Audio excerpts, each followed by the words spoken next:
Hello friends, ನಿಮ್ಮೆಲ್ಲರಿಗೂ Leela's recipes and tips ಚಾನಲ್ಗೆ ಸ್ವಾಗತ. ಇವತ್ತು ಒಂದು ಒಳ್ಳೆ ಟಿಪ್ನ ನಿಮಗೆ ಹೇಳಬೇಕು ಅಂತ ನಾನಿಲ್ಲಿ ಒಂದು ವಿಡಿಯೋನ ಮಾಡ್ತಾಯಿದ್ದೀನಿ. ನಾವು ಎಲ್ಲ ಹೆಣ್ಮಕ್ಳು ಮೂಗುತಿ ಇಟ್ಕೊಳ್ತೀವಿ, ಅಂದರೆ ವೈಟ್ ಕಲ್ಲಿಂದು ಮೂಗುತಿ ಇಟ್ಕೊಳ್ತೀವಿ. ಅದನ್ನು ನಾವು ಸ್ನಾನ ಮಾಡುವಾಗ ಅಥವಾ ಅದನ್ನು ತೆಗೆದಿರ ಅದಕ್ಕೆ ಸ್ವಲ್ಪ ಆಯಿಲ್ ಆಗಿಬಿಟ್ಟಿರುತ್ತೆ. ನೋಡಿ, ಶೈನಿಂಗ್ ಕಳ್ಕೊಂಡಿದೆ. ವೈಟ್ ಸ್ಟೋನ್ ಇದು, ಬಟ್ ಆದರೂ ಶೈನಿಂಗ್ ತುಂಬಾ ಕಡಿಮೆ ಆಗಿ ಬ್ಲಾಕ್ ಆಗಿಬಿಟ್ಟು ಕಲರ್ ಚೇಂಜ್ ಆಗಿಬಿಟ್ಟಿದೆ. ಸೊ ಇದನ್ನು ಮನೆಯಲ್ಲೇ ಯಾವ ರೀತಿ ನಾವು ಅದರದ್ದು ಎಣ್ಣೆನ ರಿಮೂವ್ ಮಾಡಿ ಮಾಮೂಲಿ ಆ ಶೈನಿಂಗ್ ವೈಟ್ ಕಲ್ಲಿಗೆ ಆ ಶೈನಿಂಗ್ ಬರೋದು ಹೇಗೆ ಅಂತ ನಾನು ಮನೆಯಲ್ಲೇ ಯಾವ ರೀತಿ ಮಾಡ್ಬೋದು ಅಂತ ನಾನಿಲ್ಲಿ ತೋರಿಸ್ತಾ ಇದ್ದೀನಿ. ಈಗ ಇದನ್ನು ತೊಗೊಂಡಿದ್ದೀನಿ ನಾನು. ಹಾಗೆ ಅದಕ್ಕೆ ಒಂದು ಪರ್ಕೆ ಕಡ್ಡಿ ಬೇಕು, ಅಂದರೆ ಬಾಂಬೆ ಕಡ್ಡಿ ಆಗೋದಿಲ್ಲ, ಮಾಮೂಲಿ ಮನೆಯಲ್ಲಿ ನಾವು ಕಡ್ಡಿ ಪರ್ಕೆಗಳು ಯೂಸ್ ಮಾಡ್ತಿದ್ವಲ್ಲ ಅದು. ಯಾಕೆಂದರೆ ನಾವು ಇದನ್ನು ಅದಕ್ಕೆ ಚುಚ್ಚಿ ಇಟ್ಕೊಳ್ಬೇಕಾಗುತ್ತೆ, ಯಾಕೆಂದರೆ ನಾವು ಅದನ್ನು ಬಾಯಿಲ್ ಮಾಡಬೇಕು. ಸೊ ಹಾಗಾಗಿ ಇದೊಂದು ಕಡ್ಡಿ ಬೇಕಾಗುತ್ತೆ. ಹಾಗೆ ಅಡುಗೆ ಸೋಡಾ ಕೂಡ ಬೇಕಾಗುತ್ತೆ. ಬನ್ನಿ ಫ್ರೆಂಡ್ಸ್, ಈಗ ಯಾವ ರೀತಿ ಮಾಡೋದು ಅಂತ ನೋಡ್ಕೊಳ್ಳೋಣ. ಈಗ ನಾನಿಲ್ಲಿ ಕಡ್ಡಿ ಪರ್ಕೆದು ಒಂದು ಸ್ವಲ್ಪ ದಪ್ಪಕ್ಕಿರುವಂಥ ಒಂದು ಕಡ್ಡಿನ ತೊಗೊಂಡಿದ್ದೀನಿ.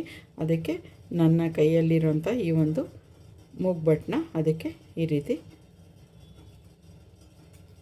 ಚುಚ್ಕೊಳ್ತಾ ಇದ್ದೀನಿ. ಯಾಕೆಂದರೆ ನಾವು ಕಡ್ಡಿನ ಹಿಡ್ಕೊಳ್ಳೋದಕ್ಕೆ ಈಸಿಯಾಗುತ್ತೆ ಅಂತ. ನೋಡಿ, ಈ ರೀತಿ ಅದಕ್ಕೆ ನಾನಿಲ್ಲಿ ಕಡ್ಡಿಗೆ ಚುಚ್ಚಿದ್ದೀನಿ. ಜೊತೆಗೆ ನಾನಿಲ್ಲಿ ಸ್ಟವ್ ಮೇಲೆ ಸ್ವಲ್ಪ ಚಿಕ್ಕ ಒಂದು ಬಟ್ಲಿಟ್ಟು ಅದರಲ್ಲಿ ನೀರನ್ನ ಬಾಯ್ಲ್ ಮಾಡ್ತಾಯಿದ್ದೀನಿ. ಹಾಗೆ ಅಡುಗೆ ಸೋಡಾ ತೊಗೊಳ್ತಾ ಇದ್ದೀನಿ. ಸ್ವಲ್ಪ ಅಡುಗೆ ಸೋಡಾನ ಅದಕ್ಕೆ ಹಾಕ್ಕೊಳ್ತಾ ಇದ್ದೀನಿ.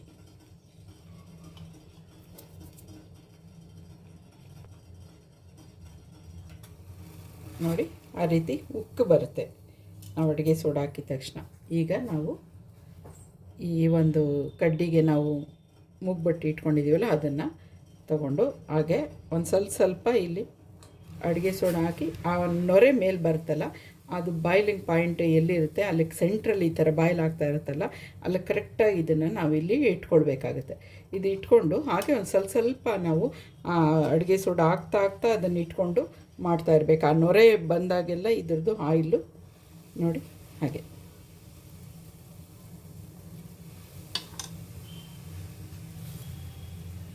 ಆ ಬಾಯ್ಲ್ ಆಗ್ತಾ ಇರುತ್ತಲ್ಲ ಅಲ್ಲಿ ಕರೆಕ್ಟಾಗಿ ನಾವು ಇದನ್ನು ಸ್ವಲ್ಪ ಹೊತ್ತು ಹಂಗೆ ಇಟ್ಕೊಂಡ್ರೆ ಅಡುಗೆ ಸೋಡಾ ಹಾಕಿರ್ತೀವಲ್ಲ ಆ ನೊರೆ ಮೇಲೆ ಬರ್ತಾ ಇರಬೇಕು.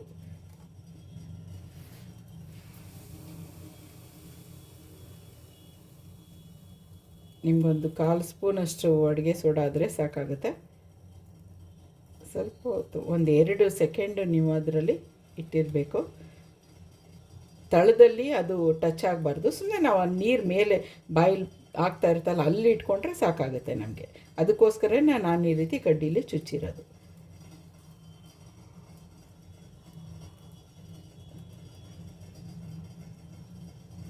ಈಗ ಇದಾಯಿತು, ಶೈನಿಂಗ್ ಬಂದಿದೆ. ಮುಂಚಿಂದಕ್ಕೂ ಈಗೂ ನಿಮಗೆ ಗೊತ್ತಾಗುತ್ತೆ. ನಿಮಗೆ ಇವಾಗ ನಾನು ತೋರಿಸಿದ್ರೆ ಅಷ್ಟು ಗೊತ್ತಾಗೋದಿಲ್ಲ, ಬಟ್ ನಾವು ಅದನ್ನು ಹಾಕ್ಕೊಂಡಾಗ ಮಾತ್ರ ತುಂಬಾ ಆ ಶೈನಿಂಗ್ ಎಷ್ಟು ಬಂದಿದೆ ಅಂತ ಗೊತ್ತಾಗುತ್ತೆ. ಈಗ ಇದನ್ನು ಸ್ಟವ್ವು ಆಫ್ ಮಾಡಿಬಿಡೋಣ. ಮತ್ತು ಇದನ್ನು ಚೆನ್ನಾಗಿ ಸ್ವಲ್ಪ ಬೇರೆ ನೀರಲ್ಲಿ ವಾಶ್ ಮಾಡ್ಕೊಳ್ಬೇಕಾಗುತ್ತೆ. ಈಗ ಇದು ಆಗಿದೆ. ನೀವು 1 ನಿಮಿಷದಷ್ಟೊತ್ತು ನೀವು ಅದನ್ನು ಅಲ್ಲಿ ಇಟ್ಕೊಂಡಿರಬೇಕಾಗುತ್ತೆ. ನೋಡಿ, ಮುಂಚಿನದಕ್ಕಿಂತ ಫುಲ್ ಹೊಸ ಮೂಗ್ಬಟ್ಟಲ್ಲಿ ವೈಟದು ನಾವು ಸ್ಟೋನ್ ತಂದಾಗ ಯಾವ ರೀತಿ ಇರುತ್ತೆ ಆ ಥರ ಇದು ಶೈನಿಂಗ್ ಹೊಡೆಯುತ್ತೆ. ನೋಡಿ, ಮುಂಚೆ ಫುಲ್ ಕಲರ್ ಚೇಂಜ್ ಆಗಿ ಬ್ಲಾಕ್ ಆಗಿಬಿಟ್ಟಿತ್ತು, ಬಟ್ ಈಗ ಹೊಸದ್ರ ಥರನೇ ಇದೆ.